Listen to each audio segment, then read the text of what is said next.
देखो हम बात कर रहे थे जीपी की। जीपी का मतलब होता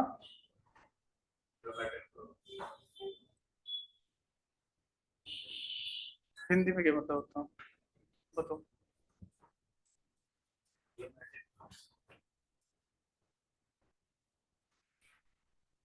ज्योमेट्रिकल प्रोग्रेस या गुणोत्तर श्रेणी, ठीक है ना। देखो इसको हम समझते हैं किस तरह से हमने बात करती। जैसे आपने एपी समझा था, तो एपी की जो खास बात ये थी कि एपी में कॉमन रेशियो इक्वल था। एपी सॉरी एपी में कॉमन डिफरेंस इक्वल था। जबकि जीपी की बात ये होती है कि जीपी का क्या होता है, कॉमन रेशियो इक्वल होता है। जैसे इसकी सबसे पहले तो हम बात ये करते हैं कि जैसे आपके पास एक सीरीज है 5, 10, 20, 40 डॉट डॉट डॉट, ये इस तरह से जो है आपके पास कोई ये सीरीज है। इस सीरीज में आपको पहले इसकी पहचान करते हैं कि इसकी पहचान क्या।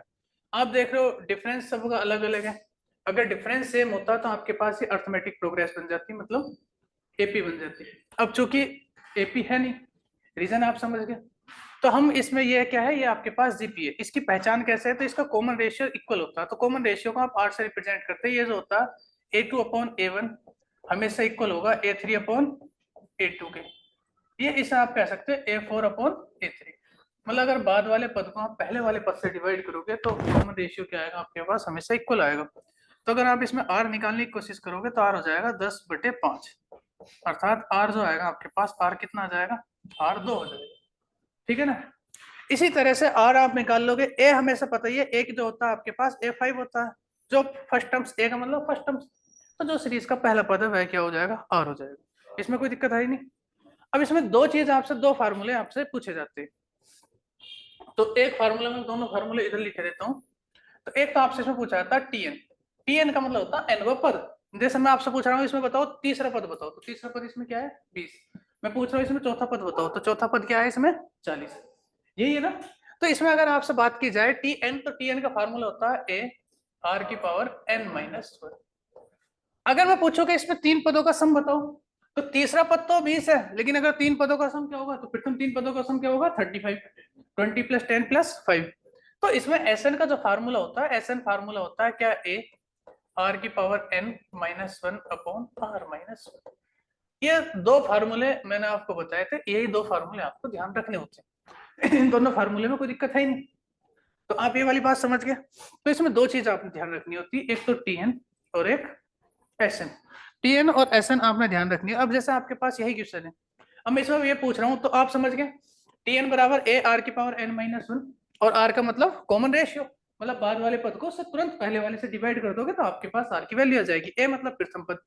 अब इसमें मैं पूछ रहा हूँ कि इसका 11वां पद ज्ञात करो। 11वां पद ज्ञात करो। तो 11वें पद के ज्ञात करना है, तो 11वें पद का मतलब ये हुआ कि टीएन निकालना। तो टीएन बराबर ए आर की पावर n-1। तो ये 11वां पद ज्ञात करना है, इसका मतलब एन की वैल्यू कितनी है 11 है। तो ए की वैल्यू कितनी है, तो ए की वैल्यू 5 है, आर की वैल्यू कितना है 2 है, एन की वैल्यू कितना है 11-1। तो हो जाएगा 5 × 2 की पावर 10। इसे कर दोगे 5 × 2 की पावर 10 का मान 1024। तो आप कैलकुलेशन कर ही लोगे। तो इसको चाहे तो मैं कर देता हूँ, 5 चौक 20 का 0, 5 दूना 10, 2 12 का 2, ये आपके पास, ठीक है ना। ये फार्मूला। तो अगर कोई आपसे पूछे कि इसमें आप मुझे बताओ इसमें क्या निकालना, आपसे आपसे कोई ये पूछे कि इसमें 11वां पद ज्ञात करो, कोई सा भी पद आप जो है निकाल सकते हैं, इसमें कोई दिक्कत वाली बात नहीं है। दूसरी बात इसके अंदर जो ध्यान रखनी है बालक, आपने वो ध्यान रखनी है कि कभी कभार इसमें जो है ये क्या हो, इसमें एसएन और पूछ लेता। तो एसएन मतलब, अब जैसे मैं आपसे ये पूछ रहा हूँ कि 11 पदों का योग ज्ञात करो, 11 पदों का योग, इसका मतलब फार्मूला नीचे वाला लगेगा। तो इस वाले फार्मूले में क्योंकि 11 पदों का योग पूछा है, तो फार्मूले में ए की वैल्यू कितना रखोगे 5, आर की वैल्यू कितना 2 की पावर, तो 5 और 2 की पावर 11 का मान कितना होता, तो बताओ कितना होता,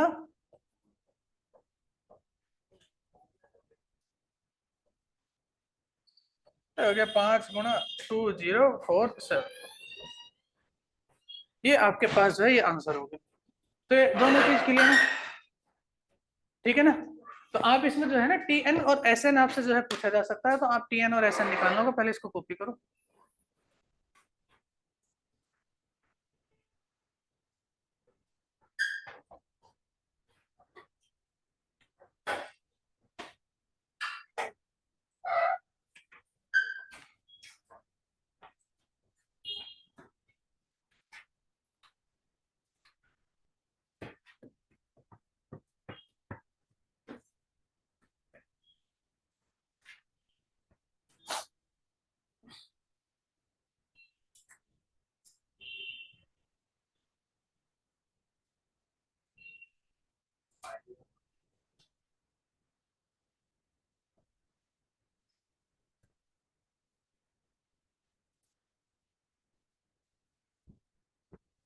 अरे आप हैंडसम लग रहे हो, जरूरत नहीं है आपको आईना देखने की,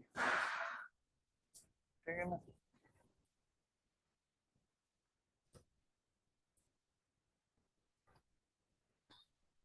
चलो मिटा दें इसको।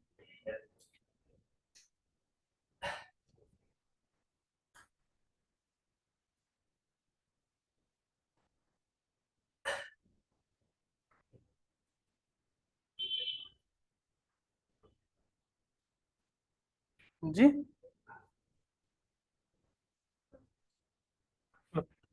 थोड़ा सा क्या पूरा ही हट जाते हैं हम,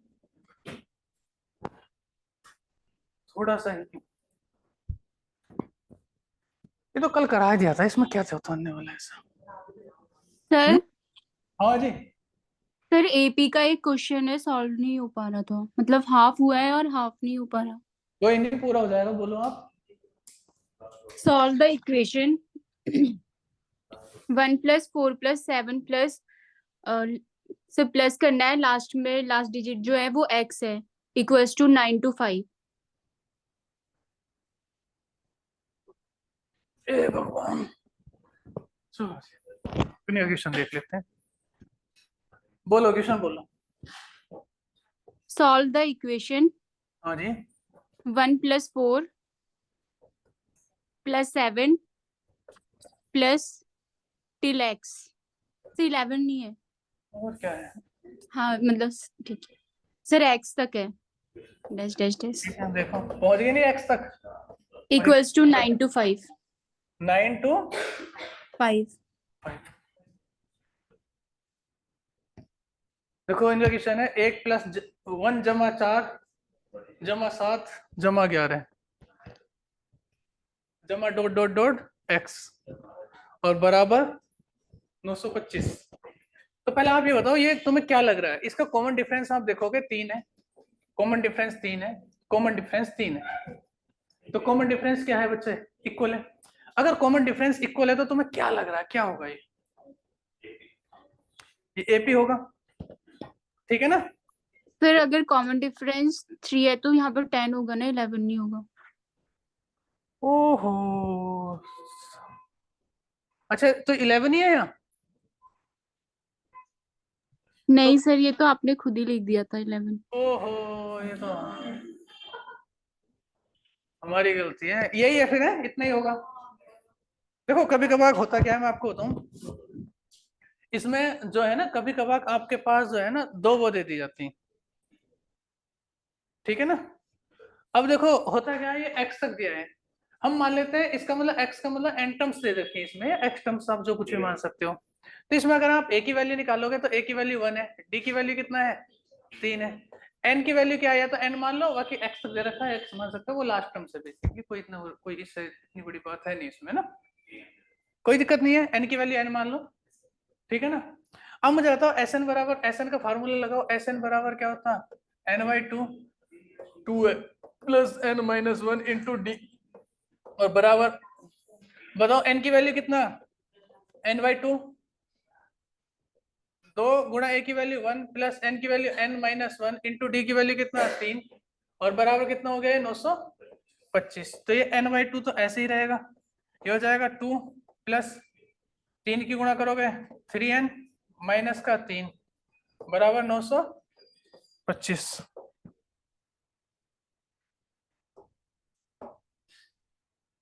ये हो जाएगा n/2, ये हो जाएगा कितना 3n माइनस का 1 बराबर 925। 25, ये हो जाएगा n इंटू 3n माइनस 1, और 925 दूना कितने होंगे, 5 दूना 10 का 0, 2 दूना 4 और 1 5, 9 दूना 18, ये 1850 हो जाएगा। अब इसकी क्या, ओहो इसमें क्या है, तो दीर्घ समय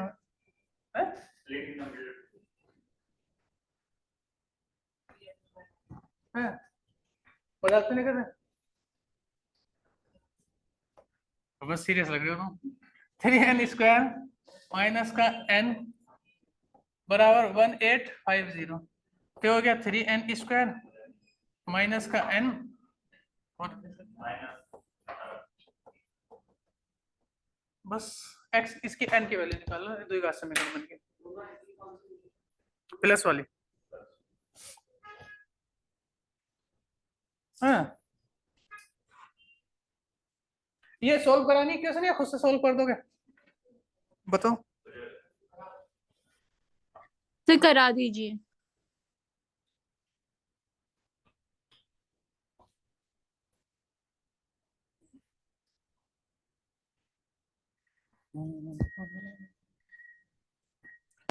देखो चलो मैं तुमसे पूछ लेता हूँ, ये बताओ क्या करा जाए इस इक्वेशन पर।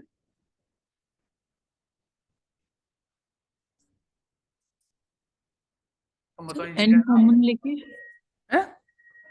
एन कॉमन कॉमन लेंगे, लेके वहीं पहुंच जाएंगे, एन कॉमन लेंगे पहले, वहीं पीछे रिवर्स पहुंच जाएंगे।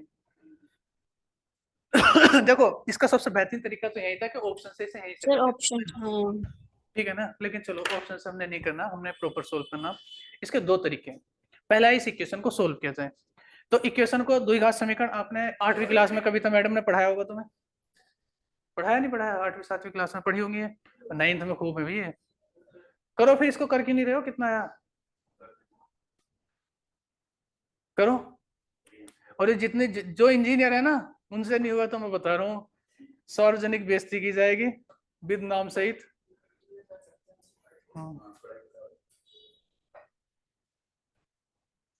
और कम से कम ये इक्वेशन तो सोल्व कर दो इंजीनियर जी, तुमसे तुम्हारी तरफ ही है मेरा ध्यान पूरा।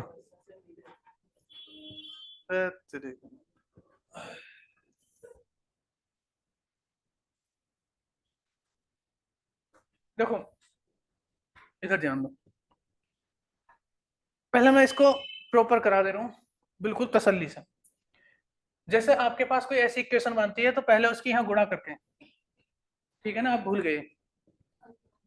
अब 1850 की आप 3 से गुणा करोगे तो 3 0 0, 5 से 15 का 5 हासिल लगा 1, 8 से 24 और 1 25 का 5 हासिल लगे 2, 3 और 2 5, तो ये हो गया 25 5 5 5 5 0, ये हो गया। फिर आपने करना क्या बच्चा, जैसे आपने इसकी गुणा कर दी है तो आपको इसके ऐसे फैक्टर बनाने हैं कि उन दो की गुणा करके तो ये आ जाए, ठीक है ना, और उनका डिफरेंस कितना होना चाहिए, एक। डिफरेंस एक क्यों होना चाहिए, क्योंकि यहाँ पर n क्या है, एक है, ठीक है ना। तो आप इसके फैक्टर बनाओगे तो आप इसे 5 से डिवाइड करोगे 1 1 1 0, फिर आप इसे किससे डिवाइड करोगे तो 2 से डिवाइड कर दो, नहीं तो 3 से डिवाइड कर दो, 2 से भी जाएगा, तो 3 से कर देते हैं पहले, इसके 3 अच्छा लग रहा है, तो 3 तिया 9 बचेगा 2 और 1, 3 सत्ते 21। अब बताओ 3 से नहीं होने का तो 2 से कर दो, इस बार 2 ही कम 2, 2 अट्ठे 16, 2 पंजे, यार कर क्या रहे हैं हम, नहीं नहीं सही कर रहे हैं, ऐसा कुछ नहीं 4 और 75 आएंगे इसके फैक्टर्स, कितना है, 75 और 74। देखो ये आएगा 75 और 74, ये इसके फैक्टर्स हो जाएंगे, ठीक है ना। मतलब इसकी आप देखोगे 75 और 74 का गुणा करके ये आ जाएगा, ठीक है ना। नहीं तो हमने जो कर रहे थे उस तरह से हमने करना होता, कोई इतनी बड़ी बात है नहीं इसमें, ठीक है ना। और ये आ जाएंगे, फिर इसका मतलब क्या हो जाएगा, 3n स्क्वायर माइनस कैसे क्या लिखोगे, 75n n, और फिर क्या लिखोगे प्लस का 74n माइनस का 1850 बराबर 0, ठीक है ना।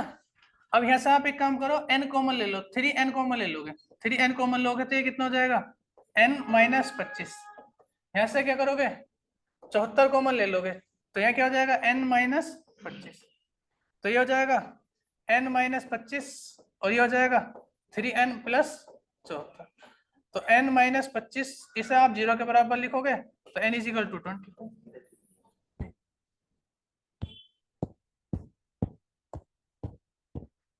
ठीक है ना। या ऐसे इसका एक तो तरीका यही है, समझ गए इसको कैसे करना, ठीक है ना।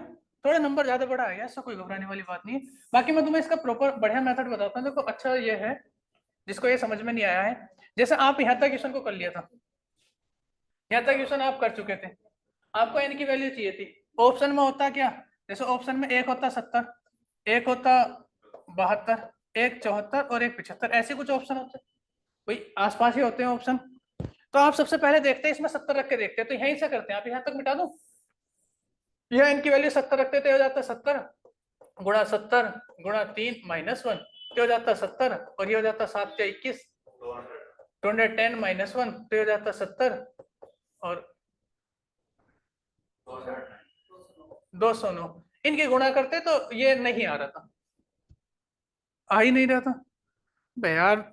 आंसर तो 25 है ना, तो ऑप्शन 25 तो हमने लिया ही नहीं। हाँ, तो ऑप्शन होते 20 होता, 22 होता, 24 होता, 25 होता, कुछ ऐसे होते हैं ना। तो जैसे आप क्या रखते हैं, 25 रख कर देखते हैं, एन की वैल्यू रखते हैं 25, सॉरी एन की वैल्यू 20 रखते हैं, तो 20 गुणा 3 गुणा 20 -1, तो हो जाता है 20 गुणा 60, ये हो जाता 69।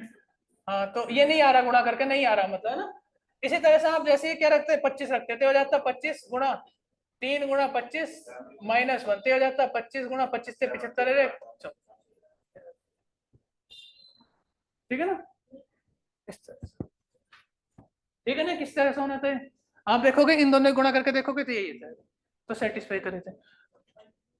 मिटा दें इसको। अगर किसी को इसमें भी दिक्कत है तो आप एक काम कर सकते थे, श्री धराचार्य फार्मूला लगा सकते थे, है ना। बताओ, तुम बताओ।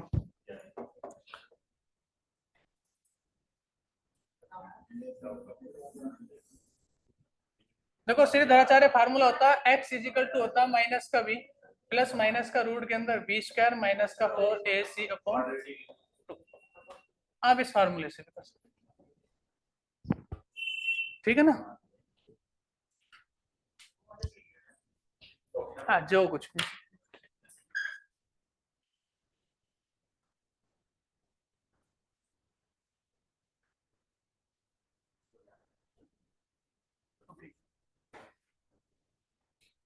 ऐसे ही पैदल निकल लेंगे, रेलवे ट्रैक।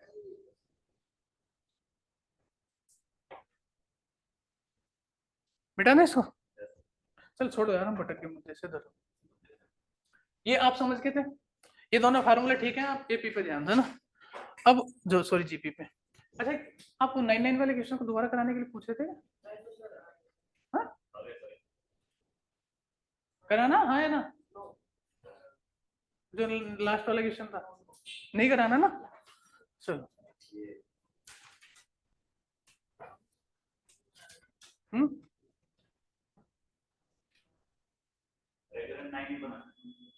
हाँ हमेशा 9 बनाना, ठीक है ना। कॉमन लेके किसी से गुणा वगैरह करके कुछ भी 9 में ही बनना है। चलो एक बात बताओ तुम मुझे, एक सीरीज करते हैं हम, इधर ध्यान दो। 3 6 12, sorry 3 + 6 + 12 + 24 dot dot dot dot dot अनंत। अब मुझे बताओ इसका आंसर क्या होगा,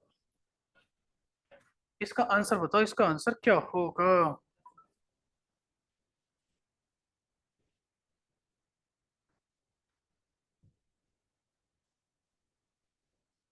हम्म, ये अनंत तक है। हम्म, क्या होगा आंसर। हम्म, एक नीचे वाला कितना लिखो, 32 + 16 + 8, इन दोनों का आंसर दो आप मुझे।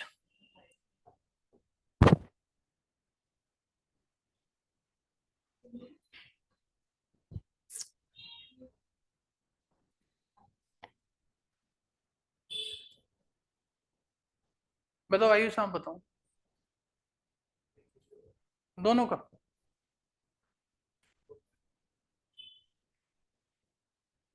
ऑनलाइन में कोई बच्चा,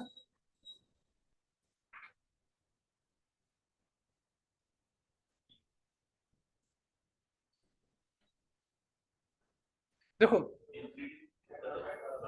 चलो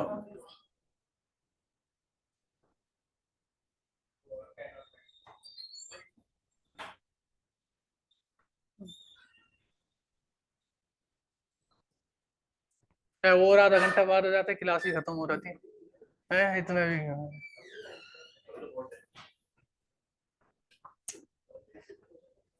देखो जो पहले वाले क्वेश्चन को अगर आप ध्यान से देखोगे तो ये 3 है, 3 से 6 बन गया, 6 से 12, 12 से 24। इसका मतलब एक कॉमन रेशियो इक्वल है, सीरीज हमेशा क्या होती चली जा रही है, डबल हो रही है। अगर ये सीरीज डबल हो रही है बच्चा, तो आप इसमें एक चीज नोटिस करोगे। अब बताओ 24 से 48, 48 से कुछ इस तरह से डबल डबल होता चला जाएगा, फिर करोड़, फिर अरबों में, फिर खरबों में, ठीक है ना। और ये प्रोसेसिंग चलती चली जाएगी, चली कहां तक, अनंत तक। इसका मतलब ये हुआ कि ये अनंत तक सीरीज चलनी है, तो आंसर भी क्या होना है इसका, अनंत ही होना है। कोई दिक्कत है? लेकिन अगर आप नीचे वाले क्वेश्चन में ध्यान दोगे तो 32 से 16 है, 8 है, 8 के बाद क्या हो जाएगा, 4, 4 का आधा 2, 2 का आधा 1, 1 का आधा 50 पैसे, 50 पैसे का आधा 12, 12.5 पैसे, 12.5 पैसे का आधा, अरे यार 25, 25 का आधा 12.5, 25 का आधा 12.5, और 12.5 पैसे का आधा 6 पैसे, और 6 पैसे का आधा 3 पैसे, 3 पैसे का आधा 1.5 पैसा, और 1.5 पैसे का आधा 1.25 पैसा, और 1.25 पैसे का आधा, तो मतलब एक पैसे से भी बात नीचे पहुंच गई कुछ ही समय बाद, फिर उसका भी आधा करेंगे। अब बताओ एक पैसे को कितना आधा आधा करते चले जाओगे, फिर वो 2-3 स्टेप बाद वो और खत्म से हो जाएगा, तो मतलब कुल मिलाकर आगे जाके एक संख्या ऐसी आएगी कि नेग्लेक्ट हो जाएगी वो, ठीक है ना। तो आप इसमें एक चीज देख रहे हो कि सर इसमें जो आर की वैल्यू है, जो कॉमन रेशियो है, वो एक से बड़ा, वो एक से बड़ा है। तो अगर कॉमन रेशियो एक से बड़ा है, तो आंसर जो होगा अनंत तक, अगर कोई आपने सीरीज निकालनी है तो उसका आंसर बच्चा क्या होगा, इन्फिनिटी होगा। अगर इसमें आप जैसे इसमें देखोगे, नीचे वाले क्वेश्चन में अगर आप देखोगे, ध्यान से देखोगे, तो इसमें ए तो है 32, और आर है कितना, 32/2, कोई नहीं बोलेगा, आर है कितना, तो ए भी है और आर भी है। चूंकि सीरीज अनंत तक है तो एन तो क्या हो गया, अनंत ही हो गया, एन तो अनंत ही हो गया। तो अगर बालक एस इन्फिनिटिव का तुमने एस इन्फिनिटिव निकालना है, बड़े ध्यान से समझना, बड़ी गहरी बात बता रहा हूं, इधर ध्यान दो। एस इन्फिनिटिव निकालना है तो इसका फार्मूला होता है ए माइनस 1/r। क्या फार्मूला होता है,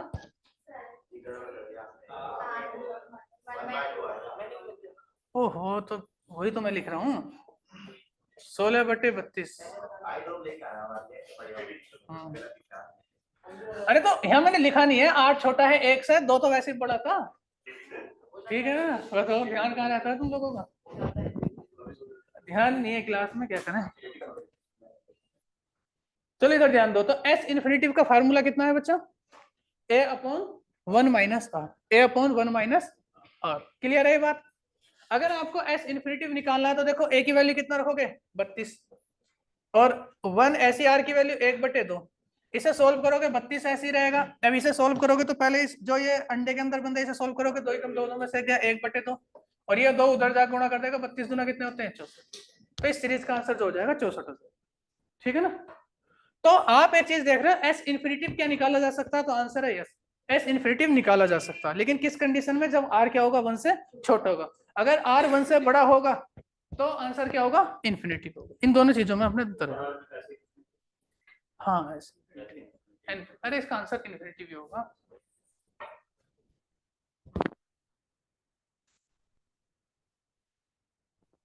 ऐसा इसलिए हो रहा है क्योंकि मैंने जो पढ़ाना तो मैं ये पढ़ाना है, ये तुम्हारा नहीं आता है एग्जाम में, लेकिन कभी कभार एक दो बार ये एग्जाम में आया तो बच्चे ऊपर वाले में भी यही वाला फार्मूला लगा देते हैं जल्दीबाजी में, उनको लगता है कि सर ने इस इन्फिनिटिव का फार्मूला बताया तो था।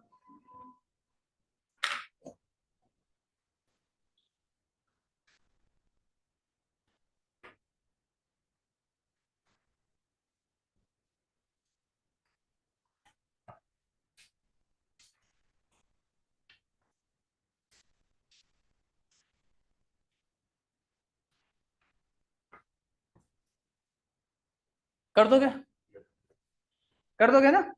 एस इन्फिनिटिव आप जो है निकाल सकते हो, मिटा दें इसको, कोई भी एस इन्फिनिटिव आप निकाल दोगे, ऐसा कोई इसमें दिक्कत वाली बात है नहीं, ठीक है ना। जैसे मैं आपसे बात कर रहा हूँ, 1024 प्लस 512 प्लस,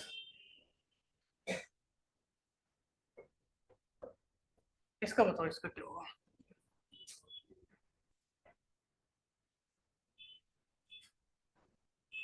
तो ये कहां तक गई है सीरीज? अनंत तक गई है।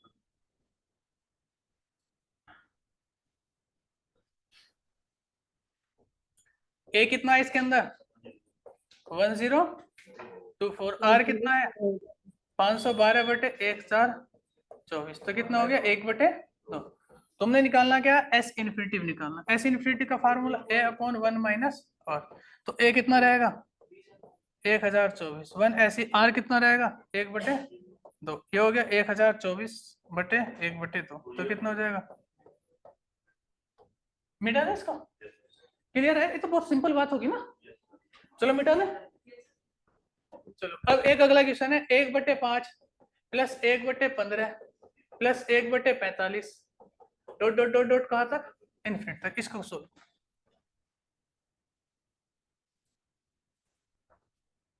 ये आया हुआ क्वेश्चन एग्जाम।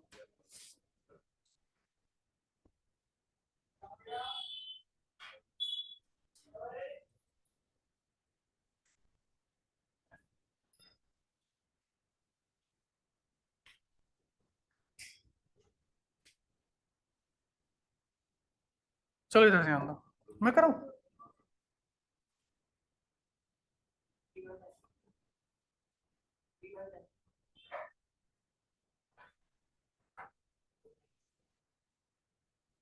ऐसे ही 3/10 आया ना?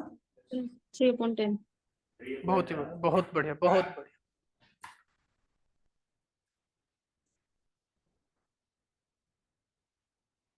चलो इधर ध्यान दो। देखो अब मुझे बताओ, इसमें ए की वैल्यू बताओ। ए की वैल्यू कितना है? 1/5। और आर कितना है? तो आर A2 अपॉन A1 होता है। तो A2 कितना? 1/15। और A1 कितना? 1/5। ये है। इसमें कोई कंफ्यूजन वाली बात है नहीं। तो आप इसमें जैसे ही आप आर निकालोगे तो आप यहां से देखोगे 1/15। और देखो जैसे कोई सीरीज होती है ना, ये मैं आपको बताया तो इधर ध्यान दो जिन बच्चों को कंफ्यूजन है। जैसे ये है ए अपॉन बी अपॉन सी अपॉन डी। मतलब एक फ्रैक्शन को दूसरे फ्रैक्शन से भाग दिया जाता है तो ए अपॉन बी ऊपर वाला इधर पहुंच जाता है, ये ऐसा हो जाता है। ठीक है ना? ये बदल जाते हैं, गुणा में साइन हो जाता है। तो ये हो जाएगा 1/15 गुणा 5/1। रिवर्स हो जाएंगे, 5 से काटोगे 3 बार, ये हो गया 1/3। ठीक है ना? ये बात आप समझ गए। एस इन्फिनिटी आपने निकालना है। तो एस इन्फिनिटी का फॉर्मूला होता है ए अपॉन 1 माइनस आर। तो ए की वैल्यू कितना? 1/5। 1 माइनस आर की वैल्यू कितना? 1/3। इसे सोल्व करोगे 1/5 तो ऐसे ही रहेगा। सबसे पहले एक काम करो, इस वाले को सोल्व कर लो। तो 3 कम 3 में से एक गया, 2/3। फिर वही सोल्व करोगे 1/5 गुणा क्या हो जाएगा? 3 ऊपर और 2 नीचे। तो कितना हो गया? 3/। ठीक है ना? कॉपी करो इसको।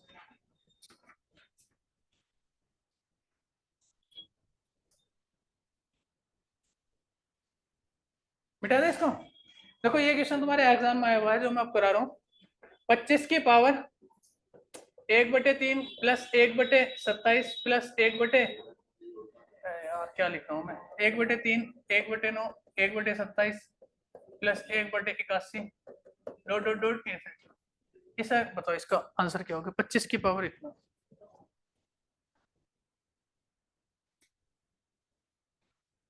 ये 25 की पावर से।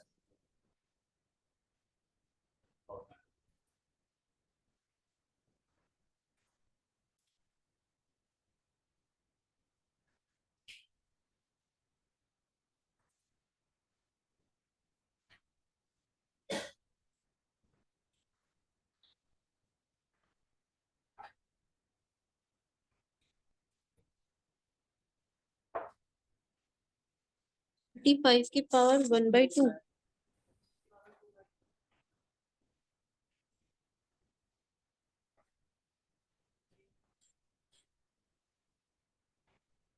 हाँ सही होगा। ऑप्शन दूं?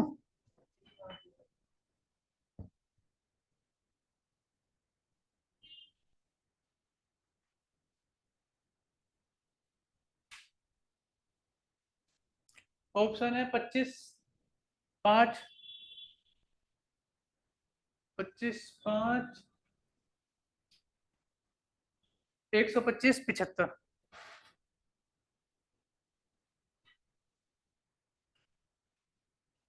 और ए का नन ऑफ दिस।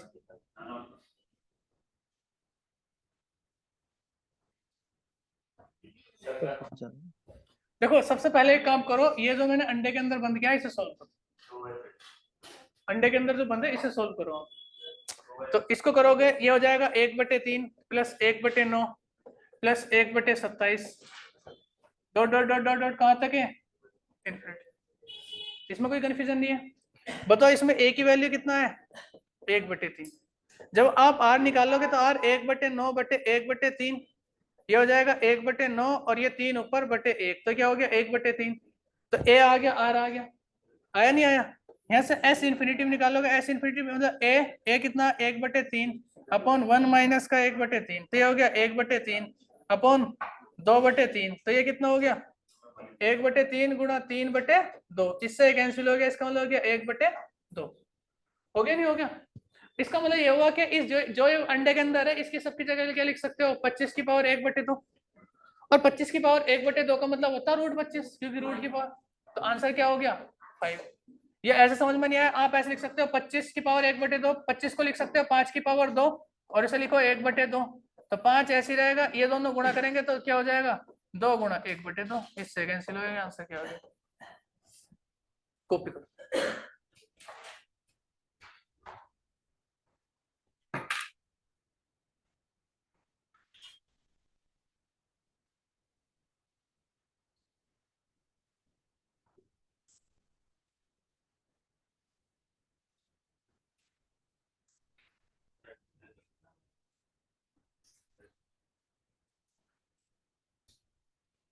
चलो कर दो कैसा।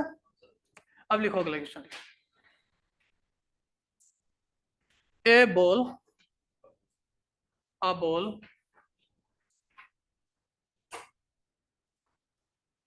ball is thrown from a height of 500 meter. A ball is thrown from a height of 500 meter.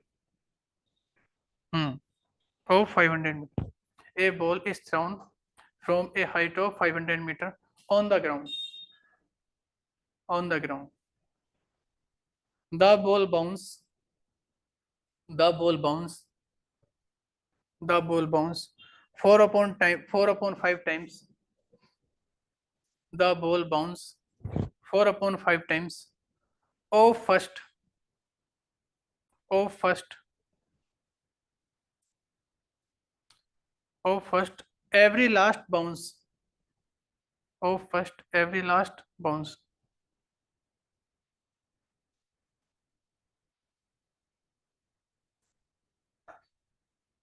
then calculate the total distance.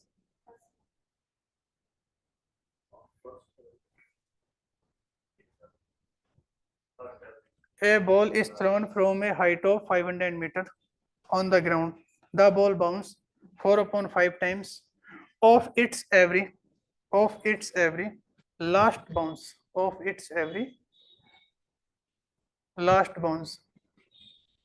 ठीक है ना। Then calculate the total distance. Then calculate the total distance. The ball till it stop. The ball till it stop. मैं एक question समझा दे रहा हूँ क्या है। एक गेंद 500 मीटर की ऊंचाई पे लेके नीचे छोड़ दी।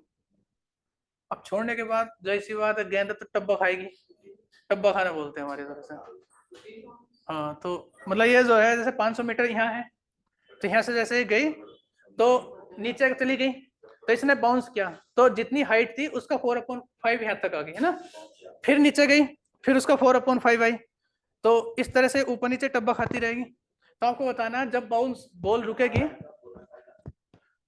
रुकेगी तो रुकने के समय वह कितनी डिस्टेंस तय कर चुकी हो। टब्बा खिलाओ इधर जाओ, देखो इधर जाओ। देखो मान के चलो ये एक बॉल है 500 मीटर, इतना ही हो ना 500 मीटर इतना ही हो। 500 मीटर की ऊंचाई से गेंद तुमने फेंक दी। अब जब गेंद आएगी नीचे आ जाएगी, तो नीचे आने के बाद नीचे आ गई।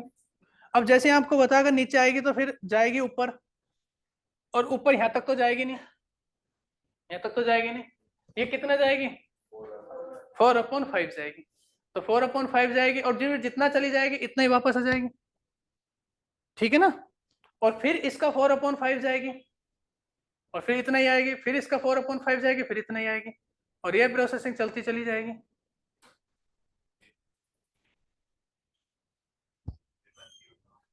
और फिर गेंद रुक जाएगी। तो आपको बताना गेंद कितना चलेगी, निकलो। इसमें जो डिस्टेंस निकालनी होती है इस क्वेश्चन में, वो हाइट वाली डिस्टेंस बनवानी, हाइट वाली, ऐसे। शायद नहीं, 9×5 45, 4500 है।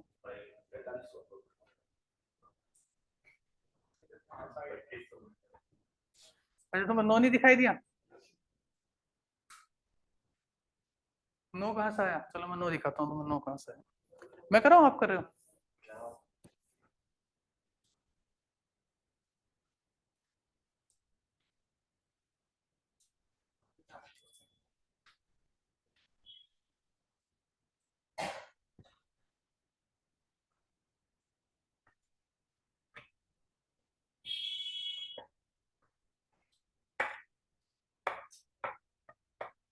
चलो इधर जाओ, इधर इधर फोकस करो। अच्छा एक बात बताओ, मैं करा देता हूँ, सुनो मेरी बात सुनो बहुत ध्यान से। 500 मीटर की ऊंचाई से गेंद फेंकी गई, जब गेंद यहाँ आ जाएगी, वापस जाएगी, तो वापस हो जाएगी, वो कितना जाएगी 4/5। इसका मतलब 500 का आपके काम करो 4/5 निकालो, तो कितना हो जाएगा 400। तो इसका मतलब ये 400 मीटर ऊपर चली गई। अगर बालक ये 400 गई है तो जाहिर सी बात है फिर आएगी भी कितना 400 ही आएगी यार, इतना जाएगी इतना आएगी। इसमें तो देखो यहाँ से 500 से फेंकी गई है, फिर जाएगी कितना 400।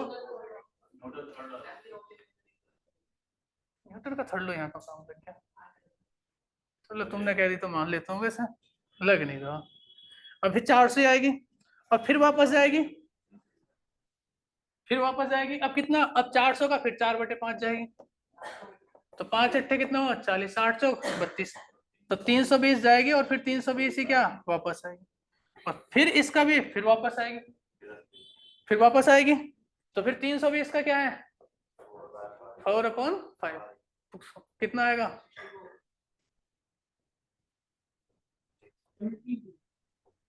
256, और ये 256 वापस आ जाएगी।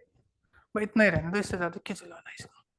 और ये प्रोसेसिंग ऐसे चलती चली जाएगी, और ये कहां तक चलेगी प्रोसेसिंग, जब तक रुकेगी, अर्थात अनंत तक। कहां तक चलेगी, अनंत तक चलेगी। आप मेरी बात से सहमत है? कोई दिक्कत नहीं है ना? ऑनलाइन में कौन है?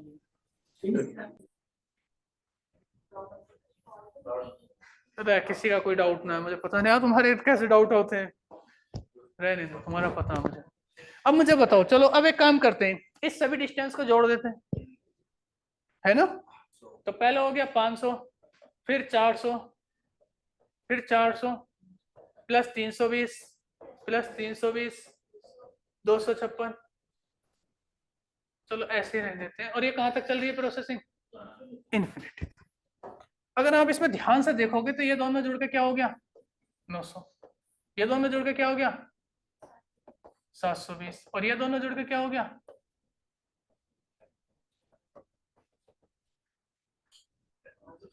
ठीक है ना।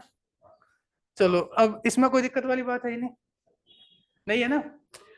अच्छा इन दो को जोड़ दिया आपने, अगर इसे तुम ध्यान से देखोगे तो तुम्हें ऐसे नहीं लग रहा है ये एक जीपी बन चुकी है, और जीपी बन गई तो ए की वैल्यू कितना है 900, और आर कितना है तो 720/900, अर्थात कितना हो गया 4/5। ऐसे क्वेश्चन में तुमने याद रखना आर हमेशा वही होगा जो टब्बा खाएगा। आर का मतलब कॉमन रेशियो होता है, और रेशियो क्या है 4/5 ही वो कूद रही है, तो आर क्या रहेगा इक्वल रहेगा हमेशा ना। तो आर तुम्हें या तो निकालने की जरूरत है ही नहीं, फिलहाल ए के लिए शुरू के 2 को जोड़ देते हैं। और एस इन्फिनिटिव निकालना है, तो एस इन्फिनिटिव का फार्मूला हो जाएगा a अपॉन 1 माइनस आर। तो a कितना है 900, ये हो गया 1 माइनस आर की वैल्यू कितना 4/5, तो ये हो गया 900 बटे 1/5, तो ये कितना हो गया 45। यहाँ से आया जो कह रहे थे ना 9 पंजे 45, तो यहाँ से आया। अरे इन्फिनिटी तक तो इन्फिनिटी पे जाकर रुकेगी ना, तुम्हें क्या अब मैंने बताया था इन्फिनिटी पे रुकेगी, तुम ही रुक अब बात खत्म करो, क्यों इतना सोच रहे हो। अब ज्ञान लेना घर में टब्बे खिलाना उसे।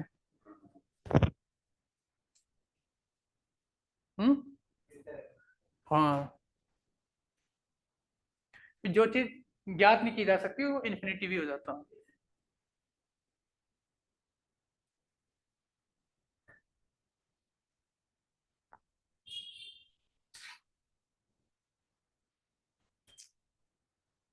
देखो ऐसे क्वेश्चन में मैं आपको बता देता हूँ, इस क्वेश्चन का ये तो था बिल्कुल प्रॉपर मेथड, मैंने आपको समझाया। अब जैसे याद है एग्जाम में क्वेश्चन आएगा, नहीं इतना तुम्हारे पास डायग्राम बनाने का समय होगा ना कुछ होने का, ठीक है ना। तो मैं तुम्हें इसका एक बेहतरीन तरीका बता रहा हूँ। देखो होता क्या है, जैसे कल मैंने क्वेश्चन कराया नोनो वाला, तो तुम्हारे दिमाग में एक बात आएगी कि जैसे क्वेश्चन आया कि सर ने बताया था नोनो बनाने, तो तुम बना दोगे, बात खत्म हो गया ना, कुछ लॉजिक नहीं है। अब जब बॉल वाला क्वेश्चन आएगा तो तुम्हें एक बात समझ में जाएगी कि इसमें इन्फिनिटी वाला फार्मूला लगेगा।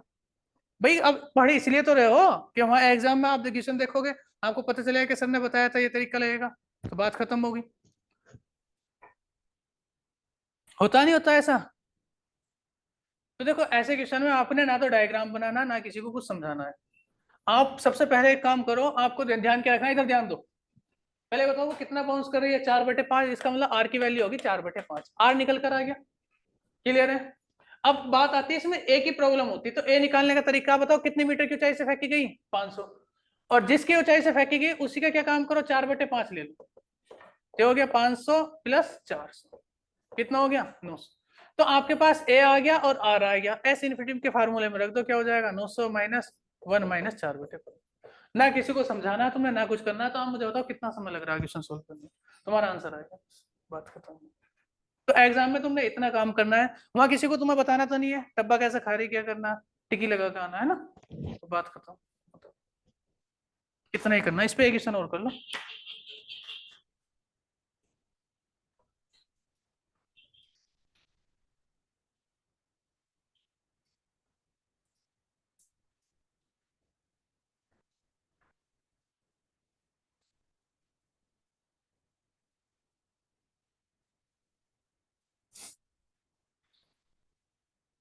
अगला लिखो क्वेश्चन, कर दोगे ना।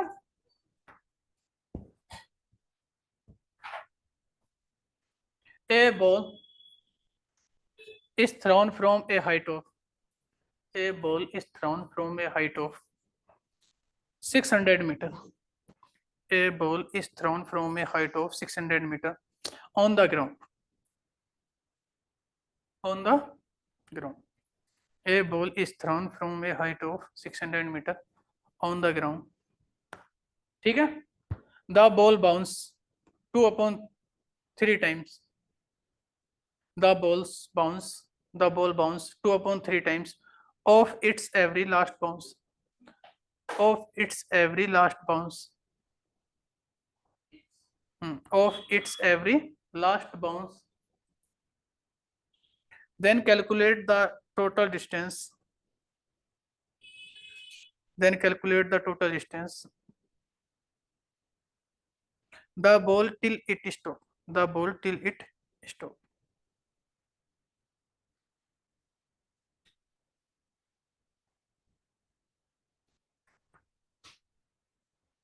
कर दो, अब तो इस क्वेश्चन को एकदम कर ही दोगे तुम।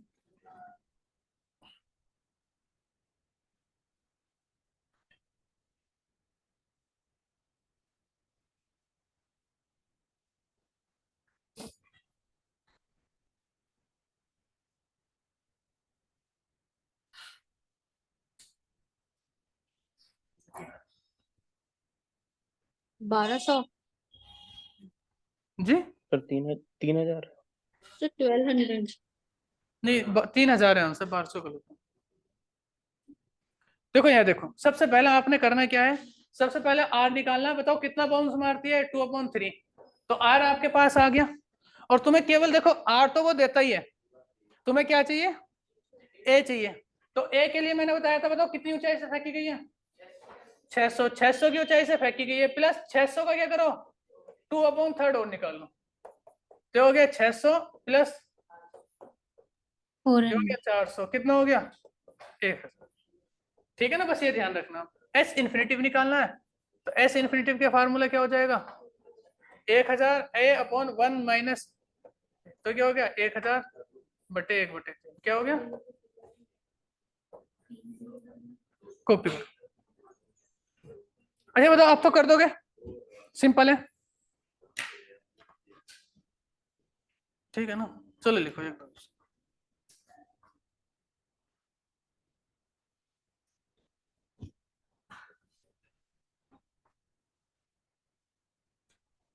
देखो, the side of A triangle, अच्छा ट्रायंगल ना लिखा, राइट एंगल ट्रायंगल लिख लो, तुम्हें और मैं सुविधा दे रहा हूँ। वैसे एग्जाम में बताएगा नहीं कौन सा ट्रायंगल है, वो तुमने खुद ही फाइंड करना होगा। The side of a, the side of A,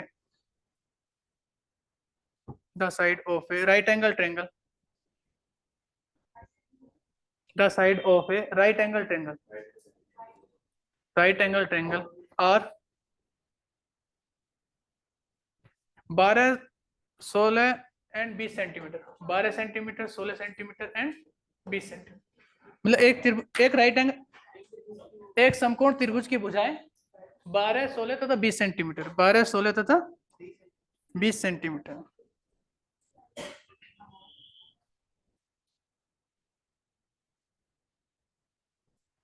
The sides of a right angle triangles are 12, 16, 12 centimeter, 16 centimeter and 20 centimeter are respectively, है ना, ठीक है। A new right angle triangle is made, a new right angle triangle is made by joining the midpoint, by joining the midpoint all the sides, joining the midpoints, joining the midpoints of all the sides, all the sides, मतलब एक नया त्रिभुज इसकी मध्य भुजाओं को जोड़कर बनाया गया, ठीक है ना। This process continue for infinity, this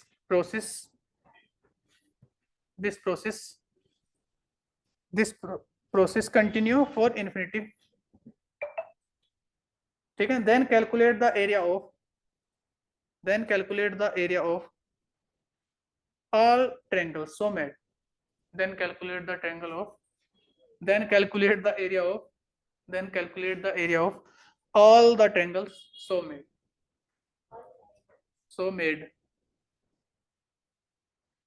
समझ गए।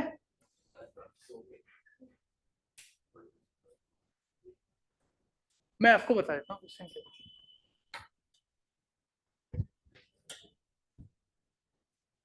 हे भगवान,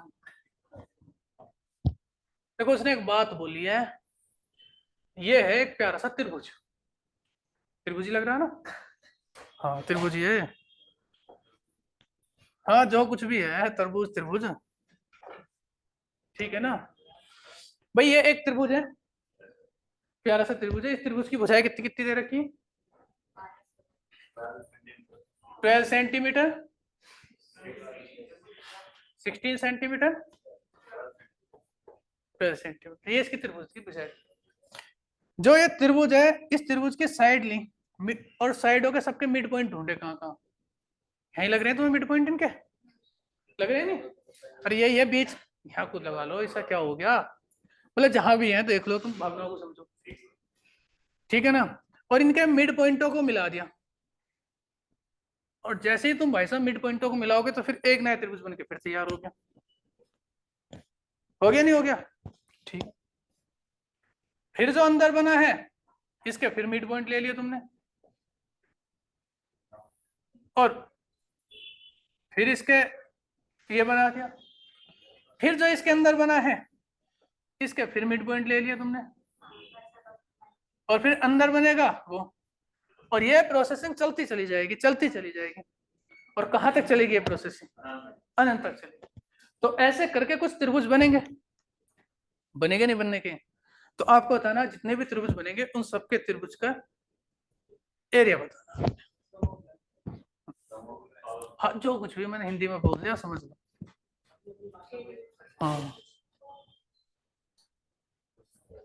ठीक है ना, अब निकालो त्रिभुज।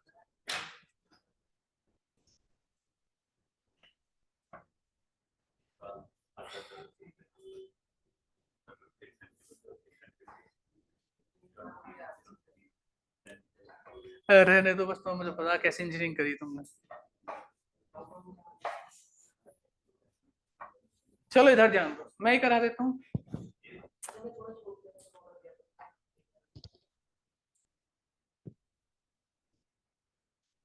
इसके अकॉर्डिंग चलो।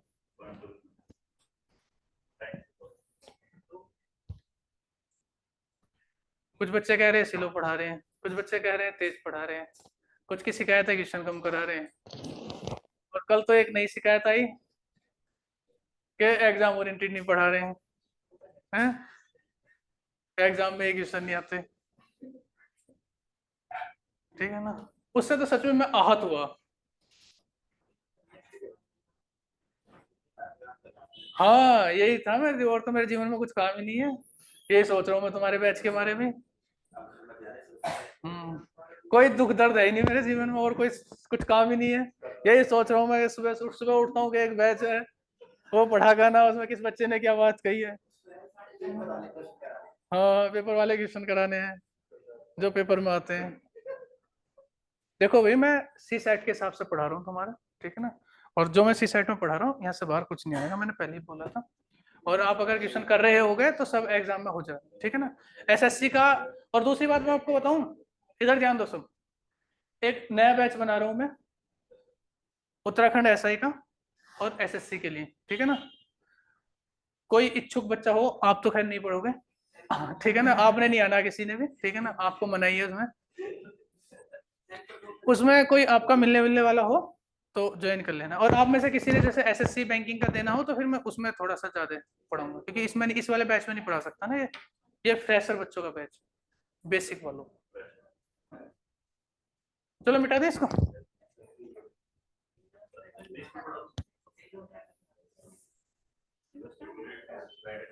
देखो इधर ध्यान दो, अब इधर इधर फोकस करो सब।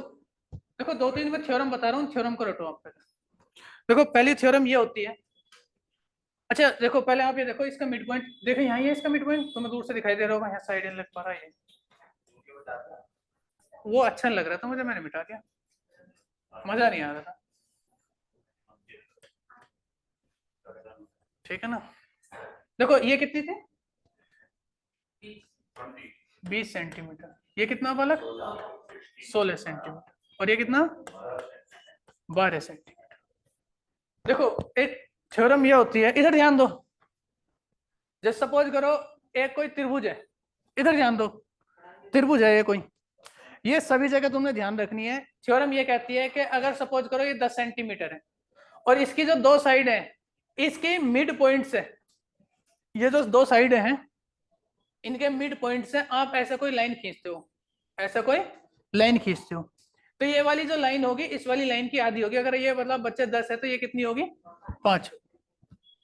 समझ गए ना, ये थ्योरम है, केवल रट्टा मारो, जब आप ज्योमेट्री पढ़ोगे तब तो आपको ये बता जाएगी ऐसा क्यों होता है। फिलहाल इस क्वेश्चन के लिए इतने की जरूरत है, तो इतना आप समझ गए, कोई दिक्कत नहीं है अभी। अरे एक थ्योरम, ये थ्योरम होती है रट्टा मारो, बस ये है कि जैसे सपोज करो एक कोई त्रिभुज है और उसकी दो साइडों के मिड पॉइंट से आप कोई लाइन खींचते हो, तो वो वाली लाइन वो होगी जो जिसके वो पैरेलल खींची गई, ठीक है ना। पैरेलल लाइन का मतलब आप समझते हो, समांतर। पैरेलल लाइन वो होती है, देखो पैरेलल लाइन क्या होती है, इधर ध्यान दो, ये और ये लाइन पैरेलल है, रीजन क्यों, क्योंकि जब आप इन्हें ऐसे ले जाओगे और ये ऐसे ले जाओगे तो बताओ कहीं पे जाके मिलेंगी, तो ये अनंत पे जाके मिलेंगी, कहाँ मिलेंगी अनंत पे, ठीक है ना, ये मिलेंगी। अरे ये एक बार एग्जाम में पूछा गया, पैरेलल लाइन मिलती है लेकिन अनंत पे मिलती है। ये कभी नहीं बोलना कि नहीं मिलती, मिलती है, अनंत पर मिलती है, ठीक है ना। ऐसा क्यों होता है फिजिक्स में आपको पढ़ा दिया जाएगा। क्लियर है? अच्छा ये वाली बात समझ गए। अगर देखो आप मुझे बताओ, इसे ऐसे बढ़ाओगे ऐसे बढ़ाओगे, कहाँ मिलेंगे? अनंत पे। समझने के लिए आप समझ सकते हो कोई? और ये लाइन है और ये लाइन है, तो आप देखोगे ये मिल जाएंगी कैसे। इसको आप ऐसे बढ़ाते रहो, इसको ऐसे ले जाते हो, कहीं ना कहीं जाके मिल ही जाएंगे, ठीक है ना। तो जो पैरेलल लाइन होती है बच्चा, वो क्या होती है? वो उसकी हाफ होती है जिसके पैरेलल खींची गई है, जिसके पैरेलल खींची गई है। तो ये वाली बात आप मुझे बताओ, अगर बालक ये बताओ ये 20 है तो ये कितना होगा? 10 होगा, होगा नहीं होने का? ये बताओ ये ऐसे खींची गई है, ऐसे खींची गई है, तो ये 12 है तो ये कितना होगा? 6। और ये 16 है तो ये कितना होगा? क्लियर है? इसी तरह से अगर आप ध्यान से देखोगे, अब इसका मिड पॉइंट लोगे, इसका मिड पॉइंट लोगे, इसका मिड पॉइंट लोगे, अब आप ऐसा देखोगे, ये 10 है तो ये 5, ये 8 है, ये 4, ये 3। फिर इस पे आप देखोगे, दूसरा पेन चेंज कर देता हूं, तो ये 4 है, ये 2, ये 2.5 और ये 1.5। ये क्लियर है? अब मुझे बताओ, एक जो मैंने ये आपके पास थ्योरम दिया, इस थ्योरम में किसी बच्चे को कोई आपत्ति है? माइनस में क्यों जाएगा? ये तो छोटी छोटी होती जाएगी। 2 का आधा करोगे 1, 1 का आधा करोगे 1.5, वो सॉरी 1 का आधा करोगे हाफ, हाफ का आधा करोगे 1/4, मतलब चौथाई, 1/4, 1/4 का आधा करोगे 1/8। हाँ जो कुछ भी हो रहने दो, बस इतना ही ठीक है। अच्छा क्लियर है? इतनी बात बताओ, इसमें अगर किसी बालक को कोई आपत्ति हो तो अपनी बात खुल कर रखो तुम।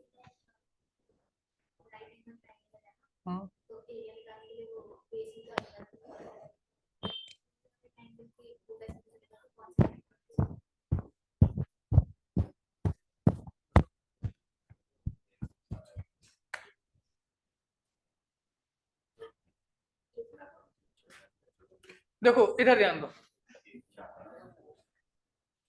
इधर ध्यान दो। एक अब आप निकालो एरिया कैसे निकालते हैं त्रिभुज का, ठीक है ना। सर तो अभी इसका आंसर तो आया नहीं इस क्वेश्चन का। चलो मैं निकाल रहा हूँ ना, इधर ध्यान दो। अब त्रिभुज का एरिया देखो, कोई भी राइट एंगल ट्रायंगल होता है उसके त्रिभुज का एरिया का फार्मूला होता है 1/2 बेस इंटू हाइट। ये इसका फार्मूला होता है। जैसे ये है, ये कोई त्रिभुज है जैसे 4 3 5, तो आपको पता है जो सबसे बड़ी भुजा होती है वो होती है हाइपोटेनस। जो सबसे बड़ी भुजा होती है वो क्या होती है? हाइपोटेनस। इनमें से एक बेस होता है और एक क्या होता है? परपेंडिकुलर। तो 1/2 एक बेस होगा और एक क्या होगा? वो। तो कितना हो गया इसका? 6। अब प्रॉब्लम ये है, अब आप ये वाली बात समझ गए। अब प्रॉब्लम ये आई, देखो सबसे बड़ी भुजा क्या होगी? हाइपोटेनस, जिसे आप बोलते हो कर्ण। ये कर्ण होता है, ये आधार होता है और ये लंब होता है। बेस, परपेंडिकुलर और हाइपोटेनस। अब इनका क्वेश्चन ये है कि हमें ये कैसे पता चलेगा कि ये राइट एंगल ट्रायंगल है? क्योंकि अब मुझे बताओ, ये तो right angle triangle, right angle triangle की खास बात ये होती है कि इसमें एक जो साइड होती है वो 90 डिग्री की होती है। कितनी होती है? 90 डिग्री। एक त्रिभुज ये है 3, ये है 2, ये है 4 है। अब मुझे बताओ कि इसमें ये वाला फार्मूला लग सकता है? तो आंसर है नो, नहीं लगेगा। रीजन क्यों है? क्योंकि ये राइट एंगल ट्रायंगल है ही नहीं। अब बात यह है कि हमें कैसे पता चलेगा कि कौन सा ट्रायंगल राइट एंगल ट्रायंगल है या नहीं। तो एक काम करो, सबसे बड़ी भुजा का स्क्वायर करो, सबसे बड़ी भुजा का स्क्वायर करो और 2 छोटी भुजा का स्क्वायर करो। आप देखो ये कुल आया 4 चौक 16 और ये कितना हो जाएगा? 2 दूना 4, 3 3 9, तो ये हो गया 16 और ये हो गया 9 4 13। तो 16 13 के बराबर नहीं है, इसका मतलब ये राइट एंगल ट्रायंगल नहीं है। जबकि आप इसमें देखोगे तो 5 का स्क्वायर बराबर क्या हो जाएगा? 3 का स्क्वायर प्लस 4, तो ये हो गया 25, ये हो जाएगा 9 प्लस 16, 16 और 9 कितना हो गया? 25, 25 बराबर 25। इसका मतलब कोई ट्रायंगल राइट एंगल ट्रायंगल है, वो आप किस चीज से आइडेंटिफाई करोगे? इस पाइथागोरस थ्योरम से। अगर पाइथागोरस थ्योरम कहीं पर अप्लाई हो पा रही है तो वह ट्रायंगल कैसा होगा? राइट एंगल ट्रायंगल होगा। समझ गए ना? और उसकी जो सबसे बड़ी भुजा होगी वो हाइपोटेनस होगी, कर्ण होगी। और जो 2 बची हुई भुजाएं होंगी, साइड होंगी, वो क्या होंगी? एक बेस होगा और एक परपेंडिकुलर। और इसके एरिया का फार्मूला होता है 1/2 बेस इंटू हाइट, ठीक है ना। और वैसे भी तुमने ये बात याद रखनी, किसी भी त्रिभुज के अंदर जो त्रिभुज बनाते हैं तो उसी तरह का त्रिभुज बनता है जैसा त्रिभुज वो बाहर होता है। आप मेरी बात समझ गए? इसमें कोई कंफ्यूजन वाली बात नहीं है, बिल्कुल क्लियर है बात। चलो अब इधर ध्यान दो इसको, अब मैं आपको कराता हूं। तो अब मुझे बताओ, अब जैसे आपके पास ये है, अब इसमें बताओ सबसे बड़े बाहर वाले का एरिया निकालोगे तो बाहर वाले का एरिया हो जाएगा 1/2, बेस कितना हो जाएगा 16 और हाइट कितनी हो जाएगी 12। दूसरे वाले का अब बताओ अंदर वाले का निकालोगे, बताओ ये 10 है, ये 6 है, ये 8 है, तो 10 का स्क्वायर 100, 6 6 36 8 8 64, 36 और 64, 36 और 64 कितना हो, अरे 100 हो गया ना। तो ये राइट एंगल ट्रायंगल है। और वैसे भी एक बताओ, जब मैंने बोल दिया कि जैसा त्रिभुज होगा अंदर वैसे ही त्रिभुज बनेगा, तो बाहर वाला राइट एंगल है तो अंदर वाला भी क्या होगा, हाँ। और एक बात बताऊं, वैसे क्वेश्चन भी उसमें इसने दे रखा है कि राइट एंगल ट्रायंगल है, ठीक है ना, लेकिन एग्जाम में क्वेश्चन नहीं दिएगा, ये तो मैंने लिख दिया था तुम्हारी सुविधा के लिए, क्योंकि क्वेश्चन क्या है वैसा भी आ सकती है साइड, ठीक है ना। अब मुझे बताओ इस वाले का निकालोगे तो इस वाले क्या हो जाएगा 1/2, बेस कितना 6 और ये कितना 8। अंदर वाले का निकालोगे कितना हो जाएगा 1/2, बेस कितना 4 और ये 3। तो अंदर वाले का निकालोगे 1/2, बेस कितना है 2 इंटू कितना हो गया 1.5, और ये प्रोसेसिंग कहां तक चली जाएगी अनंत तक। ये काटोगे 2 से 8 तो 12 थे, अरे बस तुम्हारे टेबल 8 या 24, ये हो गया 6 और ये कितना हो जाएगा 10, 2 से 2, अरे तो 1.5 ही आ गया, हो गया नहीं हो गया। अब मुझे बताओ अगर तुम ध्यान से देखोगे तो तुम्हें क्या लग रहा है, ए कितना लग रहा है 96, और बताओ आर कितना लग रहा है, तो 24/96 कितना हो गया 1/, हो गया नहीं हो गया। अब एस इन्फिनिटिव लगा दो, एस इन्फिनिटिव का फार्मूला क्या हो गया, ए कितना है 96, 1 माइनस आर कितना 1/4, तो हो गया 96 माइनस का 3/4, तो हो जाएगा कितना 96 गुणा 4/3, तो हो गया 3 3 3 दूना 6, 4 दूना 8, 4 3 128 सेंटीमीटर। बताओ आसान है हार्ड है, सर एग्जाम में किस टाइप का क्वेश्चन आएगा फिर, ये मतलब इस टाइप का नहीं आएगा तो?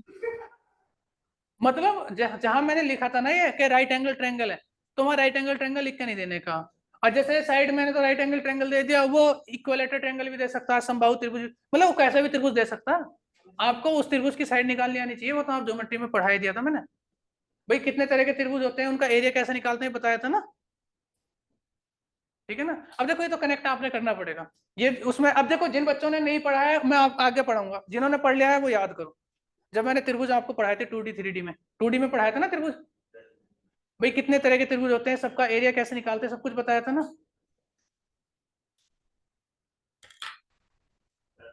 अब बताया होगा यार ऐसे,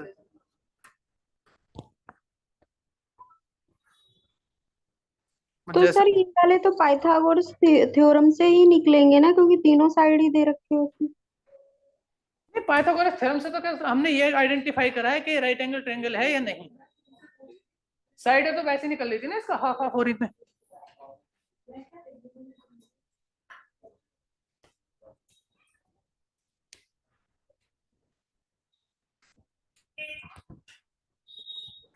ठीक है ना।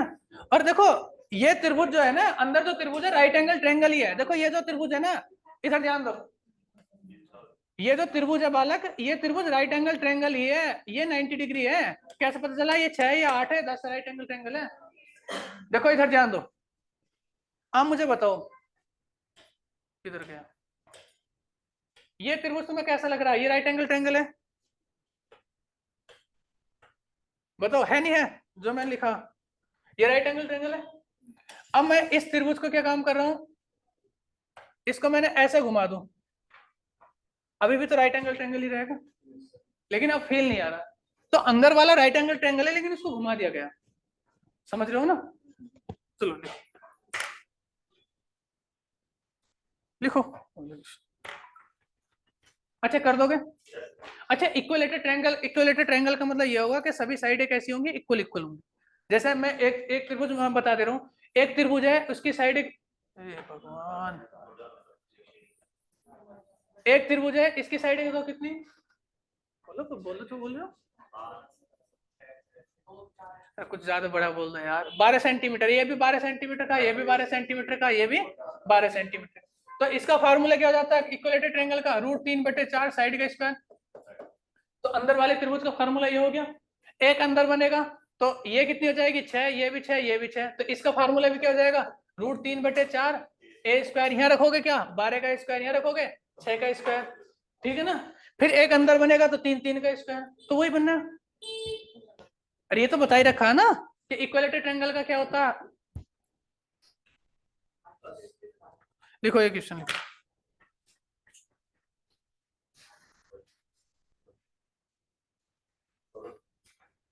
The side of a square, समझ में आ रहा है नहीं?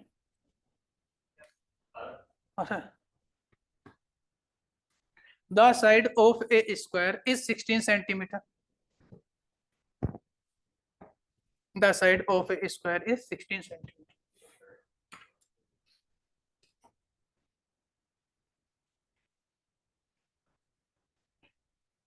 ठीक है ना। Infinite square are made, infinite square are made by joining the midpoint, by are made by joining the midpoint, by joining the midpoints of the square, of the square. Calculate the area of all the square, calculate the area of all the square made, calculate the area of all the square made. Clear है, समझ गए? देखो question मैं समझा देता हूँ। देखो question बड़ा प्यारा क्वेश्चन है। एक स्क्वायर है ऐसा, देखो कितना प्यारा स्क्वायर लग रहा है नहीं? ये एक स्क्वायर है और इसके मिड पॉइंट है, ये इसका मिड पॉइंट है, ये इसका मिड पॉइंट है, ये इसका मिड पॉइंट है और ये इसका मिड पॉइंट। अच्छा बताओ, इसके मिड पॉइंट को मिला के अंदर कुछ चीज बना रहे हो, तो इसके मिड पॉइंट को आप ऐसे मिलाओगे, ऐसे मिलाओगे, ऐसे मिलाओगे, ऐसे मिलाओगे, तो तुम्हें क्या लग रहा है अंदर क्या बनेगा? पतंगना स्क्वायर बन गए। फिर से स्क्वायर हो गया, नहीं हो गया? पक्का है? और फिर आप मुझे बताओ, फिर इसके मिड पॉइंटों को मिलाओगे आप ऐसे,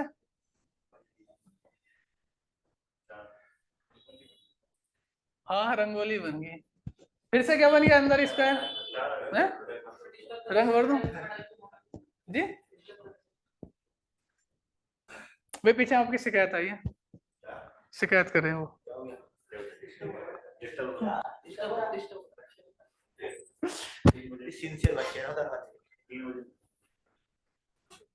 करो करो,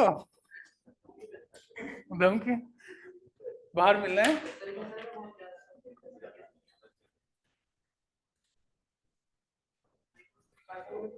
हाँ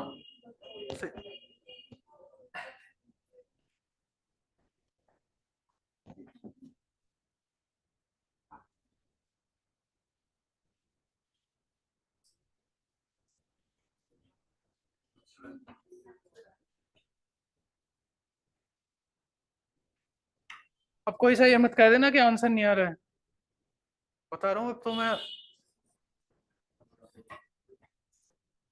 ड्राइंग तुम्हारी भी खराब है।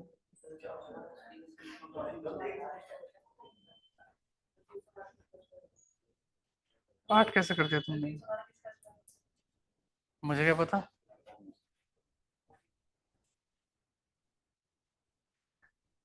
ये 8 क्यों आया आपको?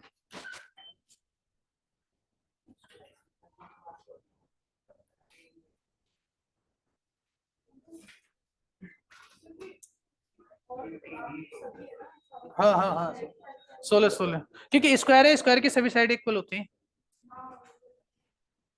चलिए इधर ध्यान दो, मैं करा देता हूँ। देख रहे हो विनोद? नहीं, गलत बात है।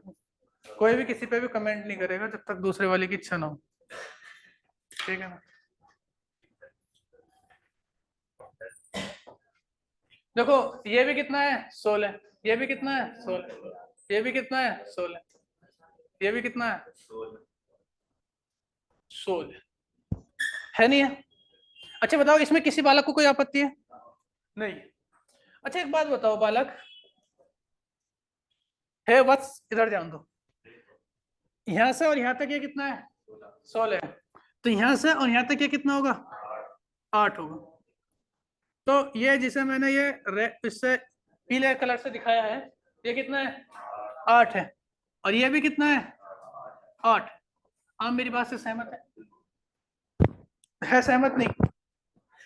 अब मुझे बताओ, अगर वाला कोई राइट एंगल ट्रायंगल है, ये 8 है, ये 8 है, और ये तो 90 डिग्री, तुम्हें कैसे पता चला ये 90 डिग्री? क्योंकि स्क्वायर की सभी साइडें कैसी होती हैं, 90 होती है, ठीक है ना, 90 होंगी। तो अगर 90 होंगी, अगर ये 8 है, ये 8 है, तो इसे आप निकाल लोगे कैसे? वही, ये हाइपोटेनस, ये बेस, और ये परपेंडिकुलर। तो हाइपोटेनस का स्क्वायर बराबर क्या हो गया, 8 का स्क्वायर प्लस 8 का स्क्वायर। तो h बराबर क्या हो जाएगा, 8 8 64 प्लस 64, ये हो जाएगा ना। अब इसे 64 गुणा 64 को ऐसे लिख सकते हैं, 2 गुणा 64, तो ये हो जाएगा कितना, √2 8, ये 8 √2। तो अगर आप इसे ध्यान से देखोगे तो ये हो जाएगा 8 √2 और 8 बताओ, कोई दिक्कत है? नहीं है ना?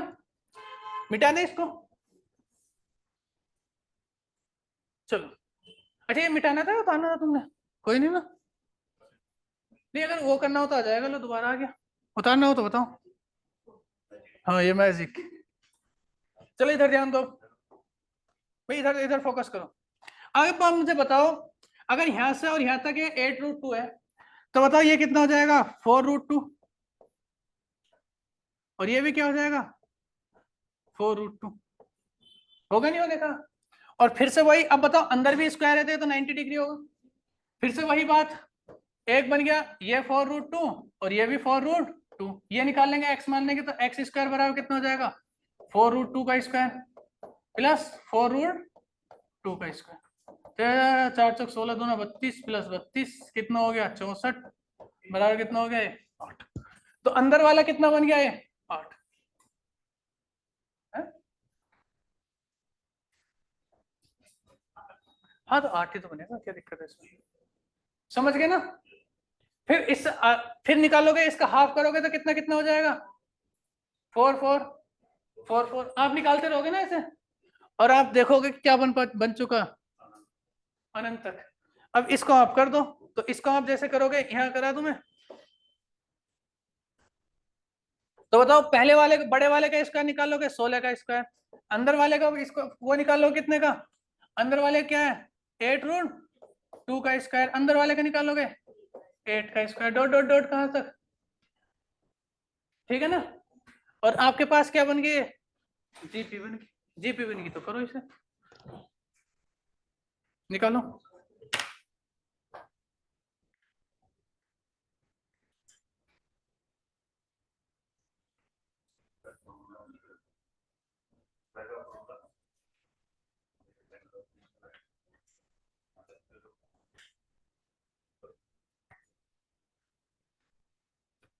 अबे तुम लोग क्या हो भी, तुम्हें तुम्हें इसको 16 के स्क्वायर याद नहीं है, 16 तक भी? साफ दिखाई दे रहा है, कॉपी पर लग कैलकुलेशन कर रहे हो आप।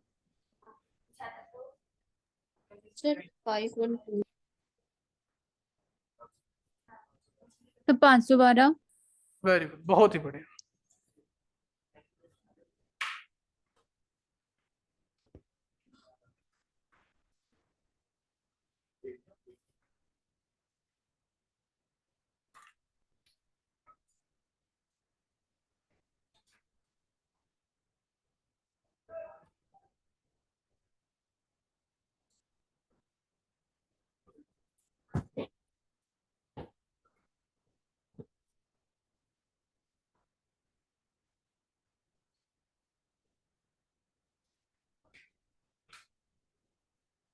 बेटा आ गया ना, ये तो सिंपल है। कितना होता, 256, 8 8 64 दूना 128,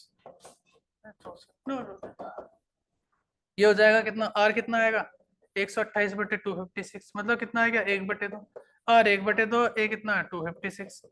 एस इन्फिनिटिव निकालना है, एस इन्फिनिटिव क्या हो जाएगा, 256 अपॉन माइनस 1/2, 256 इंटू 1/2 कितना हो जाएगा,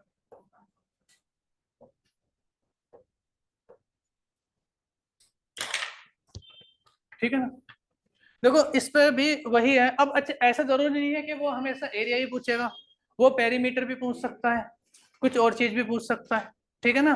तो बस आपने ध्यान रखना है कि अंदर जो फिगर बनेगा वो साइड क्या होगी, सामने वाले की जिसके पैरेलल होगी उसका हाफ होगी, है ना।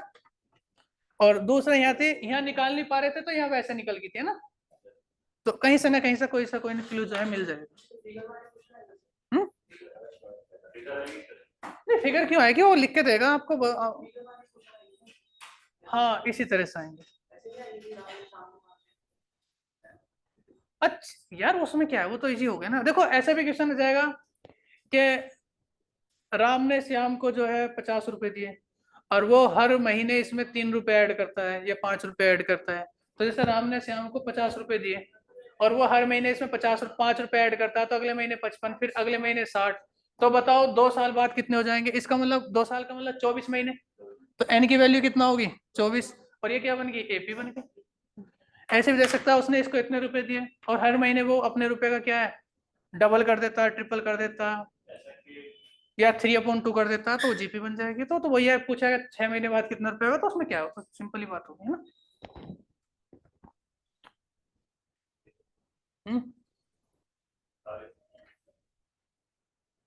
टाइम हो गया पूरा 12 बजे, है ना। वो समय तो गया, वो तो दे देना, अच्छे दिन नहीं है वो। चलो ठीक है, फिर ऑनलाइन में किसी का डाउट अब कोई एक्स्ट्रा नहीं पढ़ाया जाएगा आप लोगों को। नहीं है मेरा मन।